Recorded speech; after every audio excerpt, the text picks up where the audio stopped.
Hello, and welcome back to Introduction to Genetics and Evolution.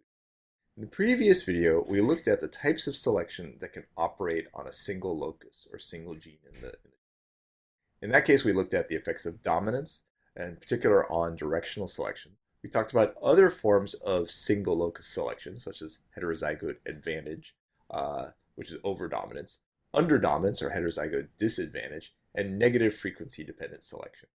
Now, if you go back, Darwin, of course, didn't know anything about genetics. He instead thought of natural selection in the context of variation in traits. And that's what a lot of breeders do when they're applying artificial selection to, say, their dogs or cattle or corn or whatever they may be using. Now, natural selection can be studied in the context of quantitative traits or in the context of single loci. Now, when we talked about in the context of heritability previously, we were thinking of it in terms of these quantitative traits. And you don't necessarily need to know the underlying genes to infer what kind of selection is operating. So let's talk about the types of selection that can be inferred when you're looking at phenotypes and changes in phenotypes over time, or changes in traits over time. This is a picture from the Freeman and Heron book, and this depicts three kinds of selection that I'll introduce to you. Directional selection. This is a little bit different than the previous directional selection we talked about when we were looking at a single gene thing. It's very unfortunate they happen to have the same name. But in this case, we're looking at selection which favors one extreme of the distribution over the other. So we have here in the top picture, the number of individuals before selection, so it's a particular distribution. We have in the second graph the probability of surviving. So in this case, the ones that have the higher trait values have a higher probability of surviving than the lower ones. And then in the bottom part, we see the number of individuals having these different traits after selection. In this case, we see sort of a change in the mean. The mean here started just below 7. Here it's just above 7. So this would be directional selection. I'll introduce each of these in more detail in just a moment. We have one called stabilizing selection, where individuals with the intermediate value are favored. And we have disruptive selection, where individuals with the extreme values. Let's go over these in turn. So this first example is directional selection, and we're applying this in the context of phenotypes. We're not looking at the single gene version of it. And I apologize again, they tend to have the same name, which is very confusing. But again with this, individuals at one end of the distribution are favored. So if we imagine the x-axis here is height, let's say that's the trait value on there, then with this particular thing, then the probability of surviving is higher for those that are taller, whereas it's very low for those that are short. So what this will do is it'll change the mean of the population over time. The assumption here is that there's some heritability, that there's some heritable component to height, and therefore selection can induce this sort of a change. In this case, what you see is you see the shift over from a mean of just below 7 to a mean of just above 7 in this fictional example. Well, let me show you a real example. This shows change over time in pink salmon weight in Canada. So this is from two different places where pink salmon were caught several times. We see here that the average weight in 1951, 1952 was a little bit over 4 pounds. And we see over time, smaller and smaller salmon are caught. Same thing with the Upper Johnston trait. Over time, smaller and smaller salmon are caught. Now, this has been shown in pictures as well. Here's an excerpt from a magazine. This is showing collections from the same place over 3 time periods. Here's the 1950s. Look at the size of those fish. They're mammoth. The 1980s, they're pretty good. And in 2007, they're fairly small. What happens? Well, when people go fishing, they go out there, they catch the biggest fish, and those are the ones they take home and eat. Smaller fish are less likely to be caught or maybe more likely to be thrown back. So over time, there's been this selection for favoring smaller fish or for smaller fish. That is directional selection acting on the phenotype of size, in this case in pounds. Well, let's look at an example of another kind of selection. This is an example of stabilizing selection. Okay? This is the case where individuals in the middle of the distribution are favored, so they have the highest fitness, whereas individuals near the ends have a lower probability of surviving. In this particular case, there's no change in the mean, but you actually end up losing some of the extremes. Well, there's a classic story that goes with this. In the late 1800s, a fellow named Bumpus lived up in New England, and he was interested in the sparrows that were found there. A big ice storm hit New England. Lots and lots of birds died. He went out there and brought back a lot of the birds that were sitting out there in the snow, not doing so well. And what he found, looking at these house sparrows, he brought in 136. 64 of them died and 72 survived. What he found is that the mean of the survivors and the mean of the dead was about the same, right? They were about 26 grams in size.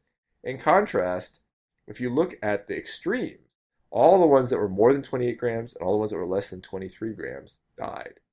There were some that died that were intermediate there, but all the ones with extreme values died, so they had a lower probability of survival. Whereas the ones with the intermediate traits, they were more likely to survive. Well, there's a definite example of stabilizing selection that operates in humans. Can you think of what that would be? Something where the intermediate values are favored. Well, that answer is human birth weight. That again, when we tend to think of very small babies that are 2 or 3 pounds, their probability of survival is not very high. You know, an 8-pound baby, 9-pound baby, they have a pretty good probability of surviving. But when you get up to the 12, 13-pound babies, again, it goes back down. That, you know, a lot of them do survive, especially with medical intervention, but the probabilities tend to go down, especially if you have less medical intervention there. Again, individuals in the middle of the distribution are favored by natural selection. So this would be a case of stabilizing selection. I should emphasize, stabilizing selection is not the same as overdominance. Overdominance is something that happens when you're looking at a single gene. This is looking at a pattern in phenotypes. It's a common error. I just want to make sure to emphasize that. Last but not least, disruptive selection. This is basically the exact opposite of stabilizing selection. That individuals at the two ends of the distribution tend to be favored. Again, in this case, you have no change in the mean, even though you're losing those individuals that may have the mean values. But you have an increase in those with the extremes, both high and low, and you have a loss of the intermediate phenotypes. So you have basically a greater variance over time. There are examples of this. This is one that was published in the around 1992 or so. This is looking at beak size in African finch. And we found that, and what people found is that when you're looking at the females, they tend to specialize on 2 sedge species seeds. And those with particular bills, this set can specialize on one type, this set can specialize on another type. But the intermediate ones actually are not as good at either type of seed. So the intermediate ones here, the ones near the mean, are not as good. They have lower fitness. It is better to have one of the more extreme phenotypes. So those are, again, the 3 types of selection that you can infer from looking at phenotypes. Directional, where you have a change in the mean and one end is favored. Could be the other way too. Stabilizing selection, where the ones near the mean are favored. You lose variance. You lose those extremes. Or disruptive selection, where the intermediate ones are unfavored and you have an increase in variance, an increase in those extremes. Now, before we leave selection behind for this particular lecture, I'd like to close with a few final thoughts. So, is selection good or bad for a population? We tend to conceive of selection as being something bad. We tend to imagine this sort of struggle and some genotypes not being able to pass themselves on, some individuals being left out of the population, whatever species it is, we're looking at animals, plants. In fact, that's a very biased view. Natural selection is preferentially reducing or eliminating the bad genotypes. When I say bad genotypes, it's those ones that are not as well suited to passing along or producing offspring, right? So either they have a deficit in survival or they have a deficit in reproduction relative to other genotypes.